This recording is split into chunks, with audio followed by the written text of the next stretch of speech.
There is a story I have never told anyone, not even my own children. But today, I think I need to tell you. Obasanjo and Shade stood facing each other. For the first time in years, the chief did not know what to say. When the words finally came, they were not the words anyone expected. 30 years ago, I was just like you. Sir, I don't understand. He turned slightly and pointed to a wooden bench nearby, then took a few slow steps toward it and sat down heavily, letting out a tired breath. Please, come and sit with me. Then Shade slowly walked over and sat beside him, but kept a respectful distance. There is a story I have never told anyone, not even my own children. But today, I think I need to tell you. When I was 19 years old, my father died. He was a poor farmer in a small village outside Ibadan. We had nothing.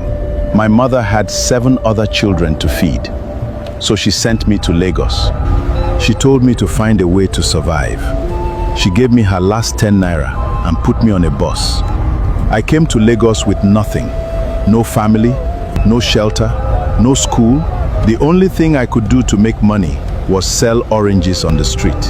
For 2 years, I walked the streets of Lagos selling oranges from a wooden tray on my head. 2 years. I will never forget those streets. The hot Lagos sun beating down on my head every single day. My feet aching in cracked sandals. My wooden tray heavy with oranges that I had to sell before the day ended, or I would not eat that night. Oranges! Sweet oranges! 50 naira for 3. Oranges! Every day for 2 years, I walked the same streets. Every day, the same oranges. Every day, I was hungrier than the day before.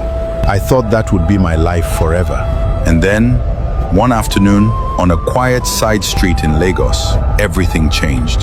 Young man! Ma! Yes, ma. Sweet oranges.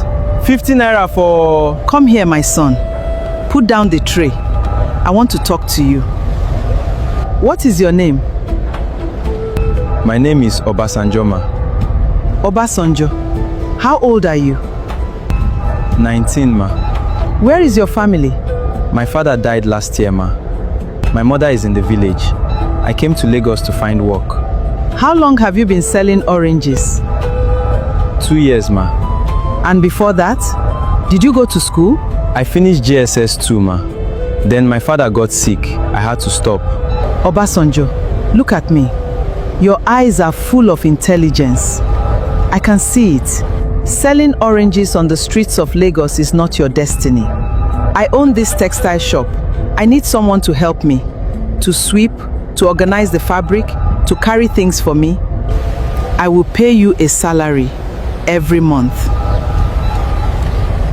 And I will pay for you to finish your secondary school in the evenings after work. 6 days a week. Will you accept? Ma.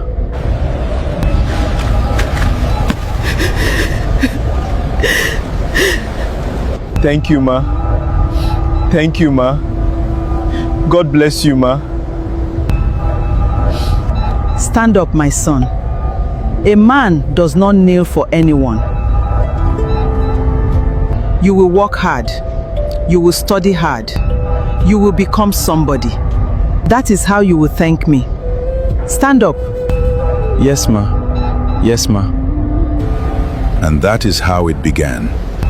She gave me work, she paid me a salary, and she gave me food every single day. But the greatest gift Mrs. Bello gave me was she sent me back to school.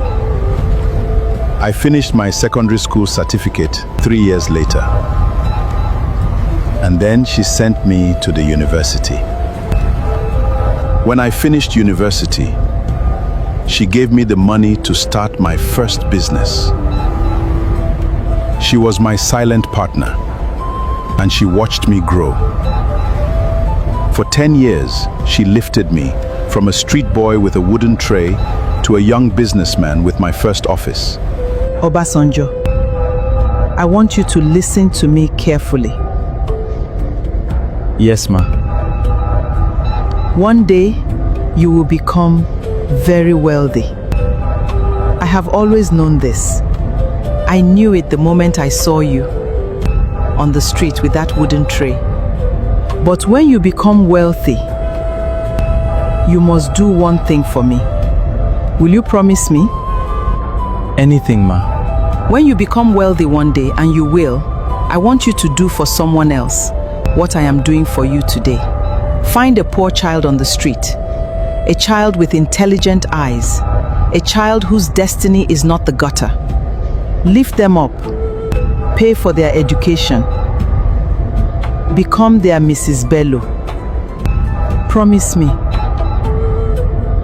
I promise, ma. I promise. 5 years after she gave me my first business, she became sick. The hospital could not help her. I went to her bedside every single day. The doctor called me and told me to come quickly. Obasanjo. Ma, I am here. I am here. Do not cry, my son. I am tired. It is my time. But you must promise me again. Anything, ma. Remember what I told you. Find a poor child, lift them up, become their Mrs. Bello. Do not forget. I will not forget, ma. I promise. I promise. For 30 years, I have been a wealthy man. I have funded contracts. I have built buildings. I have paid school fees for the children of my employees. But I never did what Mrs. Bello asked me to do. I never personally found a poor child on the street and lifted them up. Not once. In 30 years. Until today. Until I saw you tear my money. Until I heard you ask for school instead of food. My daughter, you have the same eyes Mrs. Bello saw in me 30 years ago. For the first time in 4 years, Shade was listening to someone speak to her like a human being. Across the deck, the two mechanics stood silent. Ifeanyi wiped his eyes with the back of his hand. Kelvin's lips were pressed together, holding back his emotion. I want to be your Mrs. Bello. I want to pay for your education. The best engineering program in Nigeria, or anywhere in the world. Whatever you choose. I want to give you a place to live, clean clothes, books, tools, everything you need. I want you to become the engineer your father dreamed you would become.